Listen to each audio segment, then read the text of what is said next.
आज तिनसुकिया नगर पालिका के अध्यक्ष पुलक चेतिया द्वारा एक पत्रकार सम्मेलन का आयोजन कर तिनसुकिया शहर के विभिन्न सड़कों के किनारे जलापूर्ति योजना में पाइप लगाने के नाम पर नाले की खोदाई से नवनिर्मित सड़कों के टूटने से लोगों को हो रही परेशानी के निवारण के संबंध के साथ ही तिनसुकिया में पार्किंग जोन एवं वेंडिंग जोन के बारे में जानकारी दी गई। मालूम हो कि डोनर मंत्रालय द्वारा प्रदत्त 92.19 करोड़ रुपयों की लागत से तिनसुकिया के नागरिकों को शुद्ध पेयजल उपलब्ध कराने की योजना पर पिछले 14 वर्षों से काम चल रहा है, पर अभी तक काम संपूर्ण नहीं हुआ है। अब शहर के विभिन्न वार्डों में पाइप लगाने का काम चल रहा है। पाइप लगाने हेतु कर्मरत ठेकेदार संस्था द्वारा हाल ही में बनाई गई सड़कों को तोड़ा जा रहा है, जिससे नागरिकों को काफी दिक्कतों का सामना करना पड़ रहा है।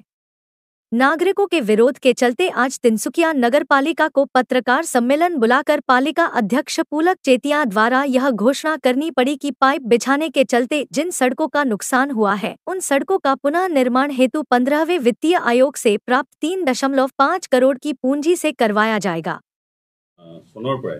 तिनसुकियार जितु वाटर सप्लाई जितु काम इतिमध्ये यात सम्पादित হৈ আছে বা চলি আছে तार एतिया अंतिम पर्यायत उपनीत होइसे और ये पाइप संयोगर फलत आमार सरकारे इतिमध्ये निर्माण करा जिबिलाक बाट पथ पकी जी बाट पथ हे पकी बाट पथबिलाक सम्पूर्ण रूपत विध्वस्त होৱাৰ फलत आज छात्र छात्रीসকলৰ পৰা आरम्भ কৰি সকলো नागरिকৰ जी धৰণৰ অসুবিধা সৃষ্টি হৈছে বা কষ্টৰ দুৰ্ভোগৰ যি সন্মুখীন হ'বলগীয়া আছে আমি এই কষ্টৰ দুৰ্ভোগৰ প্ৰতি আমি সম্পূৰ্ণ সহানুভূতিভাৱে আমি বিষয়টো আমি বিবেচনা কৰি আছো আৰু বিভিন্ন ৰাজ্যৰ মাজতো যেটো বিভ্ৰান্তি সৃষ্টি হৈছে যেটো শংকা প্ৰকাশ কৰিছে যে এই যিবিলাক পূৰ্বে আমাৰ চৰকাৰে বহু টকা খৰচ কৰি ৰাজ্যৰ বহু দিনীয়া যি দাবী আছিল যে ৰাস্তাবিলাক পকীকৰণ কৰাৰ যেটো দাবী আছিল আৰু এই ৰাস্তাবিলাক পকীকৰণ হোৱাৰ পিছত আজি वाटर सप्लाई जितु पाइपलाइन जितु लेइंगर काम जितु चलि থকা অৱস্থাত এই ৰাস্তাবিলাক যেটো বিধ্বস্ত হৈ গৈছে ৰাজ্যৰ যেটো দুৰ্ভোগ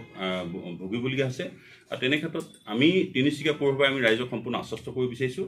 যে ইতিমধ্যে যিমানবিলাক বাটপথ ইতিমধ্যে সম্পূৰ্ণ ক্ষতিসাধন হৈছে গতে এই বাটপথবিলাক আমি ইতিমধ্যে আমি তিনিচুকীয়া জিলা উপায়ুক্ত মহোদয়ৰ লগত আলোচনাৰ মৰ্মে লগতে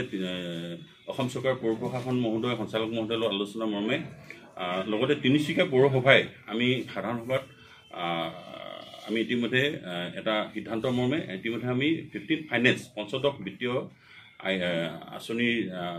যোগেদি আমি এই বাটপথবিলাক পুনৰ মেৰামতি কৰিবৰ কাৰণে পুনৰ নিৰ্মাণ কৰিবৰ কাৰণে ইতিমধ্যে আমি সিদ্ধান্ত গ্ৰহণ কৰিছো গতিকে এই ইতিমধ্যে এই বাটপথবিলাক ইতিমধ্যে নিৰ্মাণ কৰিবৰ কাৰণে সিদ্ধান্ত আমি গ্ৰহণ কৰিছো আৰু ইতিমধ্যে ইয়াৰ নিবিদা জাননী ইতিমধ্যে প্ৰকাশ পাইছে আৰু খুব কম দিনৰ ভিতৰতে এই কামবিলাক আমি निर्माण কৰিবলৈ আমি সক্ষম হ'ব পাৰিম। उल्लेखनीय है कि शुद्ध पेयजल योजना का काम जिस ठेकेदार संस्था को मिला है, पाइप बिछाने में खराब हुई सड़कों की मरम्मत की जिम्मेवारी उनकी थी, पर अब यह काम नगर पालिका द्वारा अपनी पूंजी खर्च कर क्यों किया जा रहा है। यह पूछे जाने पर पालिका अध्यक्ष पुलक चेतिया ने कहा कि 14 वर्ष पहले जब यह योजना बनाई गई थी तब सड़कों का निर्माण नहीं हुआ था।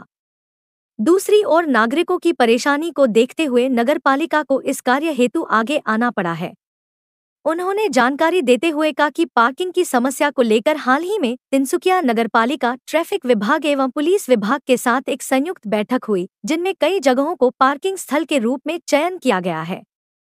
पत्रकार सम्मेलन में पालिका की उपाध्यक्षा इंदिरा राय, पार्षद क्रमशः धीरज सिंह, तरुण प्रताप सिंह, प्रदीप दास, ममता कलवार, पायल शर्मा एवं पुष्पा सिंह उपस्थित थी। तिनसुकिया पौरसभार আজি जितु जिबिलाक ट्रैफिक जितु प्रब्लेम जितु जान जट बा एटा विशृंखलित रूपत आमार बाटपथत जितु आमार दुकानीबिलाके बहि লৈ बिले जितु সংস্থাপনৰ बाट मुकলি কৰিছে কিন্তু সম্পূৰ্ণ বিশৃংখলিত रूपत আছে। গতিকে তেনে অৱস্থাত আমি তিনিচুকীয়া পৌৰসভাই যান বাহন আৰক্ষী শাখা আৰক্ষী বিষয়াসকলৰ আলোচনা মৰ্মে আমি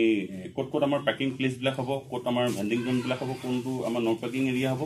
আৰু সময়সূচীবিলাক কেনেধৰণে হ'ব ইতিমধ্যে আমি তাৰ ওপৰতো আমি বিস্তৃতৰূপে আলোচনা কৰি লৈ পিনে এই বিষয়টো আমি সিদ্ধান্তত আমি উপনীত হ'ব পাৰিছোঁ। পাৰ্কিং এৰিয়া হিচাপত Rangagarh road from Madrassa complex to Assam Sahitya Sabha ভৱন এইটো হ'ল পাৰ্কিং এৰিয়া তাৰপিছত ৰঙাগাঁও ৰোড থানা চাৰিআলিটো পাব্লিক টয়লেট লাইন্স ক্লাব ডাকমঙলা অপজিটত ডাকমঙলা ছাইডত চিৰাপতি ৰাস্তাত পিপলতল চাৰিআলিৰ পৰা দুৰ্গা মন্দিৰলৈকে এইবিলাক পাৰ্কিং এৰিয়া হ'ব তাৰপিছত JNB ৰোডত শিৱবাৰী তিনিআলি টু হিন্দী পুস্তকালয় এটি ৰোডত তিনকুনিয়া টু এস্কেপ পইণ্ট আৰু SR Lohia road left side Santoshi hotel to blood bank SR Lohia road in front of SBI বেংকৰ যিটো ৰাস্তা মানে সেই ৰাস্তাটো সেইটো হ'ব আপোনাৰ in front of SBI left side হ'ব JNB road right side from বাডিংবাছ তিনিআলি DM লোহিয়া ৰোড তিনিআলি মানে JNB ৰোডত ৰাইট সাইডত বাডিংবাছ স্কুলৰ পৰা DM লোহিয়া ৰোড তিনিআলিলৈকে DM Lohia road left side JNB road to A T road তিনিআলি DM Lohia road Shivbari road left side from JNB road তিনিআলি টু এটি ৰোড তিনিআলি এইটো হ'ল parking area no parking area Rangagaon road left side from থানাৰ চাৰিআলি towards Borguri তিনিআলি মানে ৰঙাগাঁও ৰোডৰ লেফ্ট সাইডত কমপ্লিটলি নো পাৰ্কিং এৰিয়া হ'ব আৰু JNB road right side from Pipaltala চাৰিআলি টু তিনকুনিয়া মানে JNB ৰোডত ৰাইট সাইডত পিপলতল চাৰিআলিৰ পৰা তিনকুনিয়ালৈকে ৰাইট সাইডটো আপোনাৰ নো পাৰ্কিং এৰিয়া হ'ব LBT road left side from railway gate এইটো আপোনাৰ নপুৰ ফালে যোৱা ৰাস্তা টু অভাৰব্ৰিজ চাৰিআলি SR Lohia road right side from JNB road তিনিআলি টু এটি ৰোড তিনিআলি DM Lohia road right side from JNB road তিনিআলি টু এটি ৰোড তিনিআলি Bishnu Rava road right side JNB road তিনিআলি টু দেৱীপুখুৰী পাঁচালি Shivbari road right side from JNB road তিনিআলি to A T road তিনিআলি এইখিনি হ'ল নো parking area vending area হ'ল ৰঙাগাঁও ৰোডত পেৰাডাইজ চিনেমা হল টু দুগাবাৰী হল তিনিআলি এই বহল ৰাস্তাটো বুইজান অটো আছে নহয় এইফালৰ পৰা JNB road in front of Chenarem high school timing আছে 4টা বজাৰ পৰা 8টা বজালৈকে আবেলি JNB ৰোড হিন্দী পুস্তকালয় to police point Bishnu Rava road Chenarem boarding field left side Ranisati Mandir road Ranisati Mandir road back side from Chenarem high school A T road right side from Renuka cinema hall to railway overbridge এইকেইটা হ'ল আমাৰ ভেণ্ডিং জোন সদ্যহতে আমি নিৰ্বাচন কৰা এইকেইটা ভেণ্ডিং জোন এইটো সম্পূৰ্ণ পুলিচৰ লগত আৰক্ষীৰ লগত আলোচনা কৰি আমি এইকেইটা ভেণ্ডিং জোন আমি ঠিক কৰিছোঁ ইয়াৰ পিছত আমি কিমান মিটাৰ হয় এটা এৰিয়াত আমাৰ কাৰ্যালয়ৰ বিষয়াসকলে এইটো মাৰ্কিং কৰি এটা মানে ডিষ্টেঞ্চটো এটা হিচাপ কৰি উলিয়াব আৰু তাত ঠিক তেনেধৰণে মাৰ্কিং কৰি দিব মানে এইটো পাৰ্কিং